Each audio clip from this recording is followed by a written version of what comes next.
Gaji adalah pengeluaran, tapi di tangan Anda, gaji harus menjadi investasi paling menguntungkan.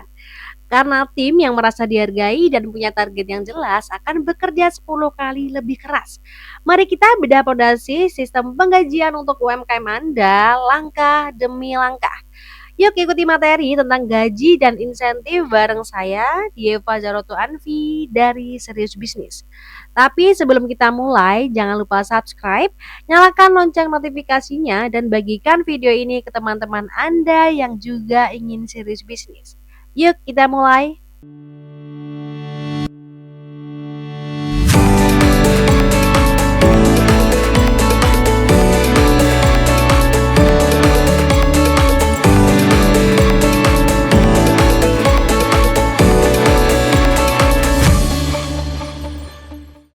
Prinsip utama, adil dan transparansi.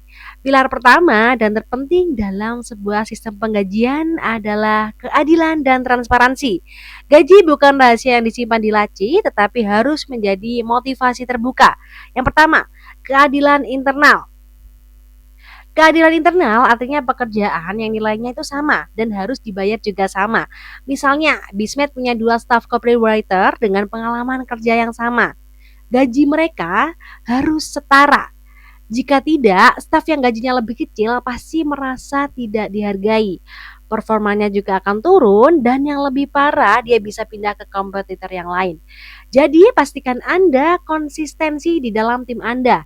Yang kedua, keadilan eksternal. Keadilan eksternal artinya gaji yang Anda berikan harus kompetitif dengan standar pasar. Jika rata-rata gaji admin di kota Anda adalah sebesar 3 juta, lalu Anda membayar 2,5 juta rupiah, jangan harap Anda mendapatkan talenta terbaik. Anda akan kesulitan merekrut dan melakukan pergantian karyawan akan tinggi. Gaji Anda harus berani bersaing dengan UMKM lain di level yang sama. Selanjutnya adalah komponen gaji, terdiri dari gaji pokok, ada tunjangan, dan ada insentif. Untuk UMKM, jangan buat struktur gaji yang rumit. Cukup bagi menjadi 3 komponen utama. Tujuannya adalah memisahkan antara uang untuk kebutuhan hidup dan uang untuk motivasi. Yang pertama, gaji pokok. Ini adalah uang dasar yang pasti diterima ya setiap bulan terlepas dari performa. Gaji pokok harus cukup untuk memenuhi kebutuhan dasar hidup karyawan. Biasanya gaji pokok ini ditetapkan sebesar 75% hingga 80% dari total penghasilan yang ditargetkan. Yang kedua adalah tunjangan. Tunjangan adalah kompensasi tetap di luar gaji pokok. Misalnya tunjangan transportasi dan tunjangan untuk makan. Tunjangan ini penting ya karena menunjukkan kepedulian Anda pada biaya operasional karyawan. Tipsnya, pisahkan tunjangan ini dari gaji pokok agar perhitungan lembur dan bonus akan lebih mudah lagi. Yang ketiga adalah insentif atau bonus. Inilah bagian paling penting ya Bismith. Insentif atau bonus adalah kompensasi yang variabel dan berdasarkan sebuah kinerja.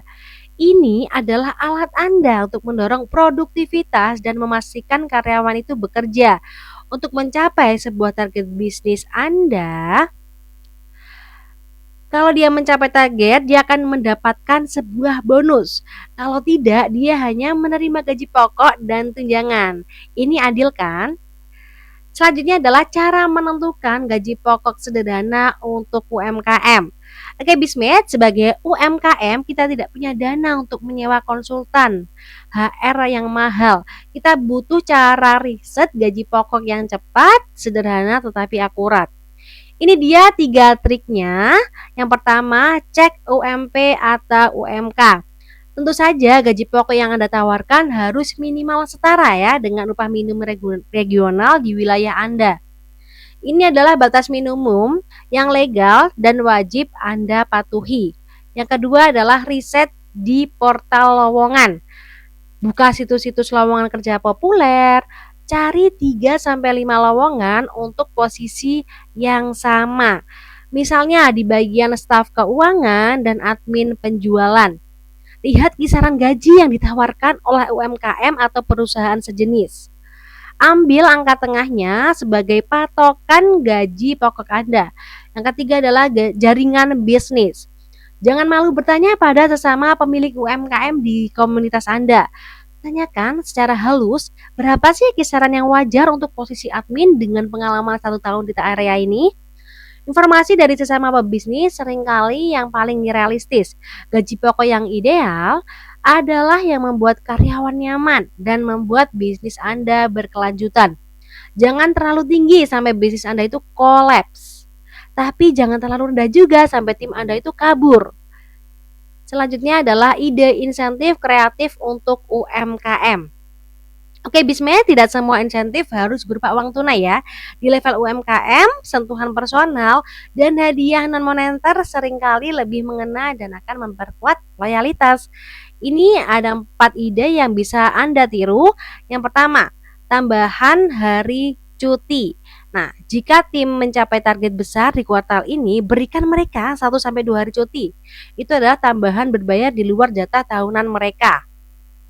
Waktu luang adalah hadiah yang sangat berharga dan tidak selalu membebani arus kas Anda.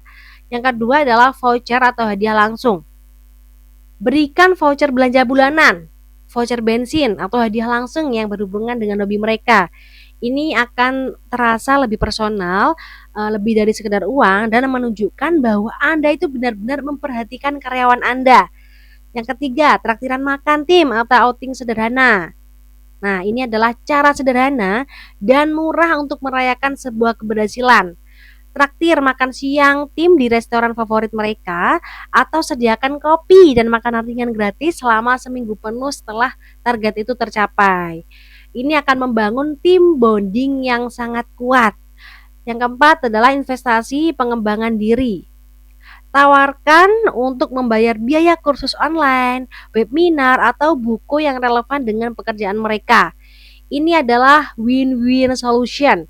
Karyawan akan merasa dia diinvestasikan dan Anda akan mendapatkan karyawan yang lebih pintar dan kompeten.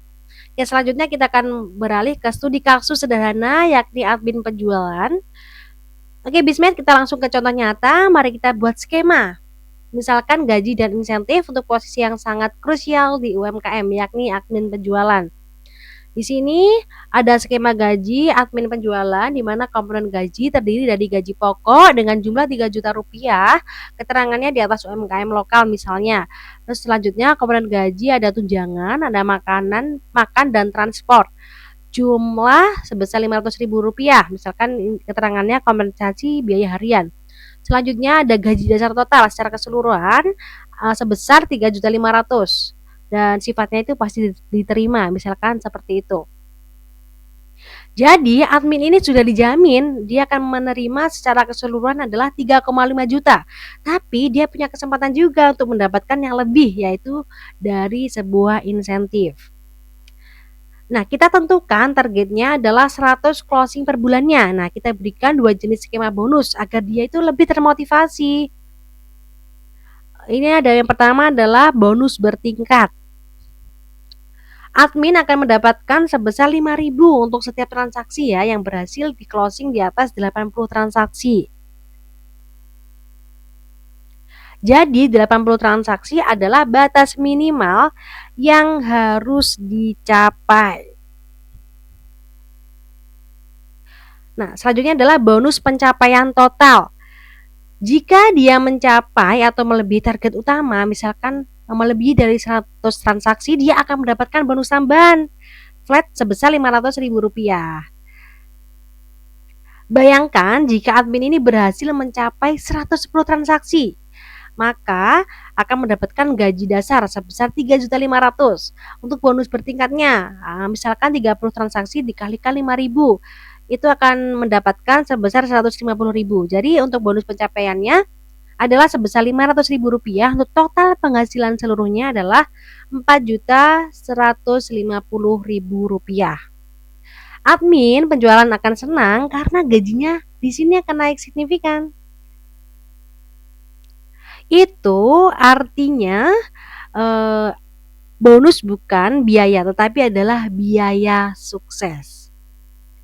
Terima kasih sudah menonton sampai akhir. Jangan lupa like, share, and subscribe biar Anda nggak ketinggalan video bedah bisnis inspiratif lainnya. Sampai jumpa di video berikutnya Bismates dan tetap serius bisnis.